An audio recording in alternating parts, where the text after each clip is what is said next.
And you know how purple is like a sign of royalty? Like Yes. like, do you see this crown on my head right We see the crown, Queen. We see the crown.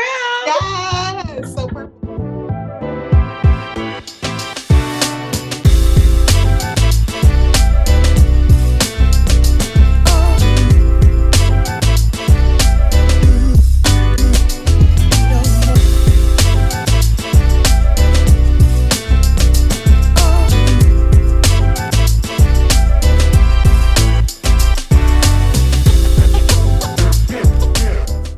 Hello, everyone. We are back. We are here with wife, author, and graduate assistant Kenesma John. Thank you so much for joining us today, Kenesma. Thanks for having me. Absolutely. So, as I stated, she is a wife. She is an author. She's also a graduate assistant. She is pursuing her Ph.D. in curriculum and instruction. Currently, she is teaching undergraduate classes in education at the University of Florida. Her two books, the first one is the newest edition, A Tale of Siblings. Her second book is God Has Not Forgotten You Matter. It is a collection of Black testimonies. You can find her books on her website at kdjohn.com or on Amazon. In addition, she's also written 2 articles for the online magazine Focus on Her, which is at focusonher.net. And it's a women's empowerment magazine that I'm sure you will enjoy. In her spare time, when she has any, she likes to read, write, and travel with her husband and binge watch shows with her husband. Again, welcome, Kenesma John. Welcome her. All right. Thank you. Thank you.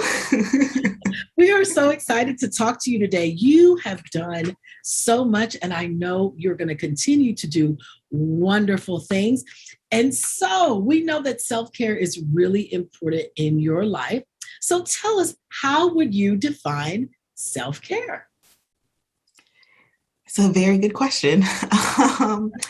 First of all, let me say thank you for having me and considering me to be a part of this wonderful journey. So self-care to me would be like making sure that I take care or carve some time out to take care of myself with all the things that Ayana just listed. It's very hard to have time to take care of myself. So I actually have to plan it in advance to make sure it fits in my schedule. But yeah, self-care is just making sure that I have time to sit and breathe after everything that goes on in my life. Absolutely. That was a great definition. Carve out that time. So have you always been intentional about your self-care? Yes. You have? I have. Tell us about that. So, especially when I was back in Houston, I would make sure that I would go to the nail shop and get my toes done. I would also make sure that I would go to Massage Envy and get my massages. It would be like twice a year, so not as often, but I go to the nail shop every month. Once a month, I'm there making sure that something happens. And then Sundays were usually my wake up probably closer to midday, probably watch shows till about 6 o'clock, then prep for the rest of the week. Yeah, back then they weren't really calling it self-care, so I didn't realize I was doing it until self-care became a big word. Yes, absolutely. You are actually right about that. I think that's why some of us didn't realize what we were doing, or some of us weren't doing it at all because we had no word for it. We had no definition for it. So tell us, what are 3 things that you do as part of your self-care routine? So now, because with the pandemic, everything kind of just went out of whack. So I haven't been as intentional as I used to be, especially with everything shutting down, not really getting to go out. But now I do make sure that I read, I have to read for my PhD program, but books for enjoyment. So I make sure I set time aside, which I have a book club where Yes. we set time aside to read stuff that I want to read and not what I'm told to read.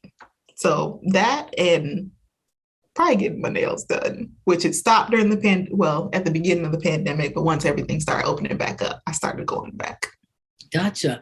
So you have a book club. Thank you for mentioning that. What book are you currently reading in the book club? Right now, we're reading The Other Black Girl. The So that's Other the book Black that we're Girl. reading. Can Mhm. you tell us how you decided to choose that book? Yeah. In the book club, I give everybody a chance because I'm like, yeah, my name's on the book club, but it's not just my club. I want it to be a club for everybody that's in it. So I just pick three books. Usually they're either on my list that I've seen, or when I'm scrolling Instagram, I jot down books that are like hot topics. Mhm. And then I just present the three to the group, and then they decide which one. So this one was the winner the last time we voted. Okay, The Other Black Girl. The Other Black Girl. Okay. So, since you've been intentional about your self care, even though through this pandemic, we all had to kind of slow it down or stop at a certain point, and we've started back, how has your life been better since you started back?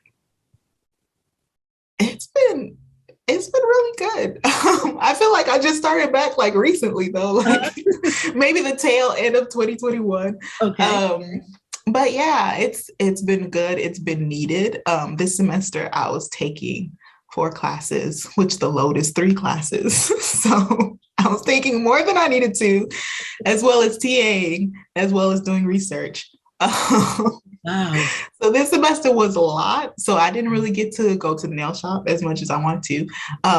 But I had the book club and I was able to read this book along with the book club members. So being able to set aside that time to be able to read for enjoyment and not just for research purposes or the syllabus says you have to read this. It was actually really good. And what I did forget to mention is therapy. I started one-on-one. So this summer I did group therapy. They offer it at the University of Florida, and it was a specific group for Black graduate women. And it was good. It was good to be able to talk to other women that were going through the same thing that I was going through, but I wanted a more targeted approach. So then I started one-on-one therapy, again, at the University of Florida in their counseling and wellness center. And that has actually been, I think that has been a really good outlet. One, to be able to learn more about myself, self-reflection, to become a better person, to become a better friend, to become a better wife. Just learning how to be a better person in a relationship in all of my relationships that I have. Wow. Wow. Therapy is important. Can you tell us a little bit of how it makes you feel when you decided, hey, I'm going to go to group therapy, and then you decided on one-on-one therapy? And once you make the time for it and actually do it, because sometimes I think we get caught up in, I don't have time, I'm so busy, I've got all this to do. And I think we forget that in the end, how it makes us feel and how we're able to handle the world it makes it better, right? So tell us how it made you feel after you decided to do it and you actually did do it. It made me feel really good. So my advisor actually recommended my first semester. She was like, yeah, in the PhD program, you're going to need therapy. And I was like, okay, well, let me look into it. But I didn't actually start until the summer of 2021 when I signed up for the group therapy. And it was just, first of all, they made sure that you didn't have any conflicts. They didn't want you to be a part of a group and then end up missing it, because that could be some triggers for people, like why people are missing and all that. And so they made sure that you had a slot in your schedule. So every single week is the same time. So that was really good. So that helped me carve out that time. The one-on-one, because she sees other people and we all have like crazy schedules, because it's usually people that are either undergraduates, graduates, but at the University of Florida. And so we actually schedule it at the end of the session. So it's like, all right, look at the next 2 weeks, see when we could find a time, carve out some time. And that actually works better because a lot of times we have meetings that just pop up. So instead of trying to do something and just lay it out for the entire semester, it's like, okay, the next 2 weeks, nobody should be just popping up the next 2 weeks. And even if they do, you might be able to say, okay, this was way too short. Like I already have something. But I think that's better than having to lay it all out. And then every time, this day, this time, you have to be here. But things pop up, especially as an assistant, a graduate assistant, like you got to be there for your advisor. So it worked out. I feel really good about doing it, and I recommend it to everybody, even if you don't feel like you need it. I'm like, it's a free bet. Well, it's not free, but it's a best friend that you don't have to necessarily ask about them. Like it's just all about you, you know? So yeah. Absolutely. And you learn about yourself along the way. Would you say that's the number one benefit of therapy, is learning about yourself along the way? Definitely. I always like to self-reflect. Even when I was younger, I loved self-reflection. But this is like a whole different level. Yeah. Okay. The best friend that you don't have to ask about them. Okay, I like that definition of a therapist. So what advice do you have to someone who's just starting their self-care journey? Let me think about that one for like a second. I would say to pick one thing that you enjoy. So you don't have to like pack it on thick, like just one thing. Pick one thing that you enjoy. And then depending on your schedule, because some people, their schedule is rigid. So at this time every day or once a week or whatnot that you can do this certain thing. But if not, like do like a 1 week. Okay, let me plan the next week or even 2 weeks or this month. Maybe I could do this, that, or the other. So I would say pick one thing and then carve out some time to do it. Pick one thing. I like that. Because sometimes there's so many things that I would like to do as I'm starting. Yeah. And honestly, it gets overwhelming when I think about it. And then I just end up doing what? Nothing. Yeah. So one thing sounds absolutely amazing. And I really like that the University of Florida, the therapist that you're going to, whether it's how they handle the scheduling, that they choose it when you're there. And you're not, so rigid into you got to do it every Tuesday at, I think that's an amazing benefit that they have there. Yeah.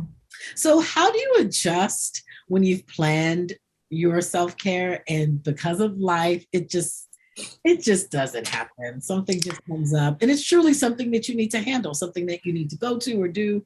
How do you kind of adjust to that? I feel like I don't adjust to it well. I either just shut it out of my mind and be like, okay, well, that didn't happen. Okay. But I'm going to therapy and I'm working on that. Okay. So, acknowledging and accepting. One more reason for all of us to have a therapist, right? That best friend. Oh, it sounds like you've got, so many things going on and going for you in life, and you're putting your self-care as a priority, especially the therapy. What do you plan to add this year to your self-care routine? This year, I really need to focus on my health, like eating better and exercising daily, even if it's just to walk outside the house. Which when the pandemic started, we didn't even realize, okay, we haven't been outside for a couple of days. We might need to go outside. So that was like at the beginning when it first started. And then now it's like, okay, yeah, we probably should go outside at least once a day. This past semester, I actually went back on campus. But with the new variant happening, we're not even sure if we're going to start on campus or if we're going to do 3 weeks on Zoom. But I'm like, regardless of what happens, I need to be outside, get some sun, go to the gym, do something, and then start eating better because this DoorDash, like, comes right to your door, like your phone right there. Order it like 20 to 45 minutes. It's bad. So those are the two things I'm trying to refocus on and get better at. Gotcha. Listen, same. Okay. Same. So right now I have a few more questions for you. Okay. Nothing too personal, just a few things. All right. So whatever the first thing is that comes to your mind, just give us an answer. What is your favorite color? Purple. Purple. How does Yeah. purple make you feel? Why is that your favorite color? It makes me so happy. I love purple with like everything. I feel like it looks so good with gold and then also looks so good with silver, but then it could also look good with rose gold. And you know how purple is like a sign of royalty? Like that's Yes. like, do you see this crown on my head right now? We see the crown, queen. We see the crown. Yes. So purple. That's me all day, every day. Gotcha. Has that always been your favorite color, or did you have a different color as a kid? As a kid, I liked purple. And then, like, I want to say it was like probably middle school or high school. And I was like, why do I need a favorite color? I don't need a favorite color. I like all the colors. And then I was back on my purple in college. And that is quite all right. So, what was your favorite vacation? Where did you go? Your favorite vacation that you also want to visit again? Oh, I have so many favorite vacations, but can I say two? Yes. I want to say two. Okay. So my favorite one was my first time I went to St. Vincent. Mm-hmm. It was in 2018, I believe, Christmas 2018. That was when me and my now husband were dating, and I got to meet his family and where he lived and where he grew up. And they were also welcoming. Like, that whole island is just nice. Like, you know how some islands you go to and they're like, yeah, we know you American. Yes. And they like act like, okay, we know you American. Well, that was not my experience. So I recommend St. Vincent and the Grenadines to every and anybody. Hey, I'll remember that. So that's number one. What's number two? That's number one. Number two is my trip with my roommate from college. We went to Hawaii together, and that was so fun. It was just two Black girls, careless, doing whatever we wanted to do. We got massages. Of course you did. Self-care, but it was so fun. We were college roommates for about 2.5 years. And then that was our first time reconnecting after college. And I think it was about 2 years or so after we graduated. So it was nice. Yeah. Oh, that sounds great. So I know we talked about, eating healthier and all of that, but what is your favorite comfort meal? Not a healthy one. Give me something real good that a dietitian would say you should only have once a year. Too many things. Too many things. Can I just make a list? Like, is that okay? Sure. I feel like I'm not answering these questions right. This is so against education. I need to follow the directions. Anyway, teachers make the worst students. You said it. I did not. We be doing all the things that we tell our students not to do. That's what we do. So pizza came to mind. Pizza Hut, most definitely. Boneless wings. Oh my gosh. With fries or with curly fries or with sweet potato fries or a burger, but a veggie patty. Like, I just can't do the beef. I can't. Yeah, I don't know why. You eat beef at all, or no, you don't eat beef? I do eat beef because, like, we have beef soup right now. My husband made some beef soup and I'm eating it up. But I don't know. I think it's just the heaviness of it, or it's just like, this is a whole cow. Like, it's not just a piece of cow. There's a whole cow in my burger. But yeah, I think those are my top three. I do have more, but I just don't want to sound fat. So you're hilarious. All right, let's that a dietitian would love. Favorite healthy meal? Something. Favorite healthy meal. Hmm? I don't even know if I can think of one. I just started thinking about all the stuff I want to order on DoorDash. A favorite healthy meal, it would probably be like So we've done salad, which like some air fried salmon and like some potatoes, but it's like seasoned real good. And Yeah. sometimes we put it in the oven and then put it in the air fryer. And I feel like that's the healthiest thing that we've ever eaten in this house. Salmon salad is pretty good. Actually, Yeah. you need a little With bit of the, salmon, so you gotta put the ranch.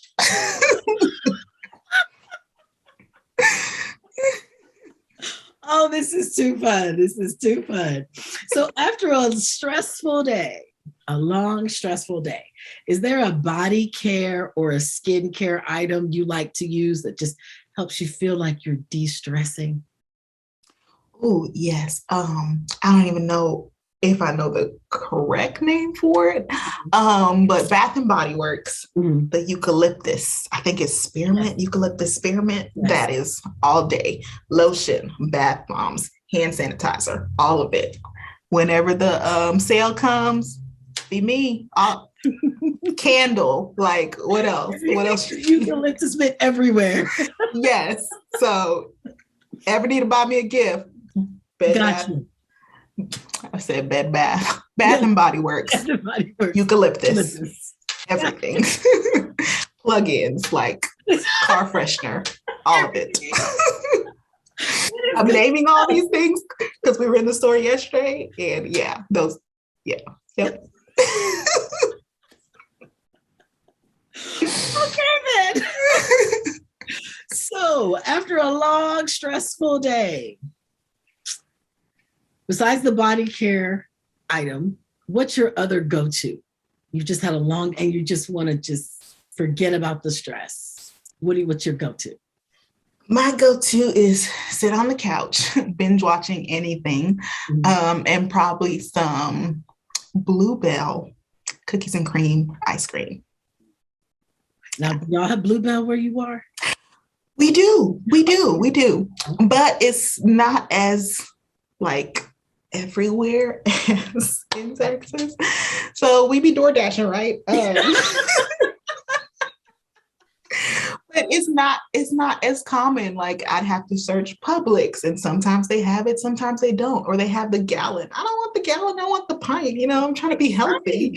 Sometimes I got to go on Walgreens, but Walgreens doesn't have it. So then we're on CVS. Like, yeah, yep. Right. So I miss Texas. Texas has my heart.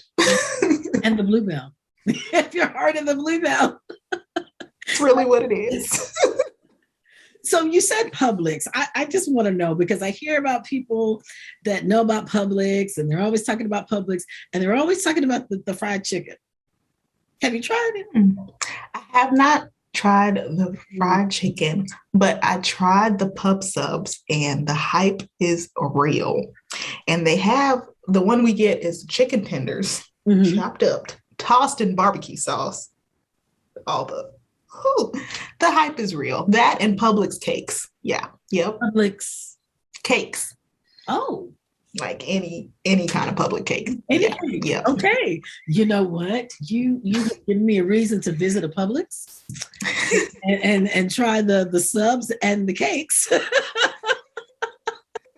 We have had such a great time chatting today, but I do want to just ask you one other thing. Okay. You're an author, you're pursuing your PhD.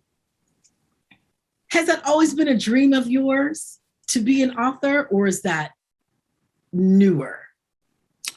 Being an author is newer. Getting my PhD, I've wanted that. So I can tell you that story. So since I was about 6, I've wanted to be a teacher. I even have like a picture. It's when I was 10, but it says on there the whole career day. I want to be a teacher when I grow up. So I've had that forever. About middle school, my best friend's dad was like, teachers are good, but professors make more money. I was like, oh, okay. So I was like, I'm gonna teach and then I'm gonna become a professor. So just, checking off my little goals, trying to get there. But yeah, I've always wanted to eventually become a professor. I taught for 7 years in elementary school, which my goal was to teach 5, but God works in ways that don't necessarily align with what we think is right, but it all worked out perfectly. Like, obviously, I couldn't have planned it better myself. Absolutely. Absolutely. Yes, but the author thing is newer.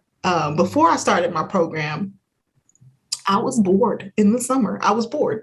It was the pandemic. I was at the house, and I was like, you know what? I should write a book. And I was like, I wrote a book in college, though. I could do a book. We had to do one for our children's lit course. So that's how my first book came. Okay. I didn't know if I was necessarily going to keep it up, but it was so successful. I was like, maybe I'm actually kind of good at this. And being in the PhD program, you write a lot, like a lot. Like every day, I'm writing something. And I was like, I actually like the words that I'm putting down. Like, it sounds good. I think this will be great. So yeah, I think I'm going to continue this whole author, writer, hopefully one day speaker. I got to make sure I get my nerves in check. But yeah. I wanted to tie all of that back into self-care in general. How does pursuing your dreams, even at times when it doesn't work out the way you thought it was going to work out, but then you eventually reach your goal and you've written your first book and your second book and you're going towards even more books, and then your PhD program that you had in your heart since you were a child, how does that tie in with your self-care? Well, part of having self-care, honestly, is you being selfish with your time. And in order to reach my goals, there's some things I have to be selfish with in order to get things done. It's like, no, I can't do this right now because I need to do this and whatnot. And been married 2, almost going on 3 years next year, and learning that it's not just me and it's not just my time, but having to share that with somebody else. But then also learning that, yes, we're together, but we also have goals that we want to do, and we can each be selfish and get to our goals. So that's how I feel like self-care ties into it. Having to be selfish with your time at times in order to get what you need to get done.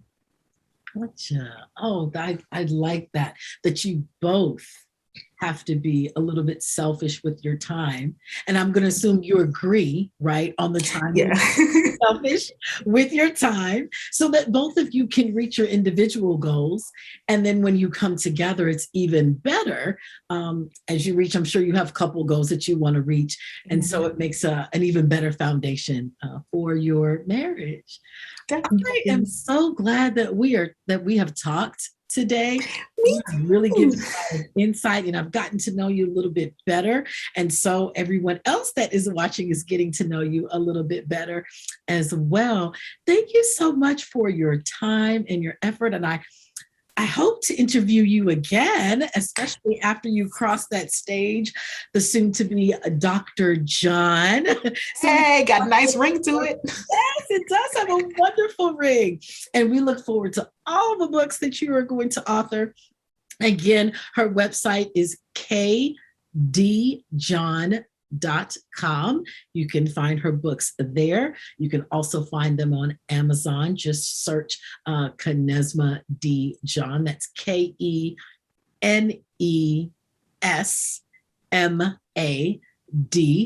John, JOHN, on Amazon if you're looking for her author page. And be sure to follow her when you find her on Amazon. Please follow her author page. Well, we thank you so much, Kenesma, for being with us today. All the best to you in your one-on-one therapy and in everything that you are doing as you continue your self-care journey. Thank you so much for having me. This was a pleasure. Thank you. Have a wonderful rest of your day. See you guys next time. Bye.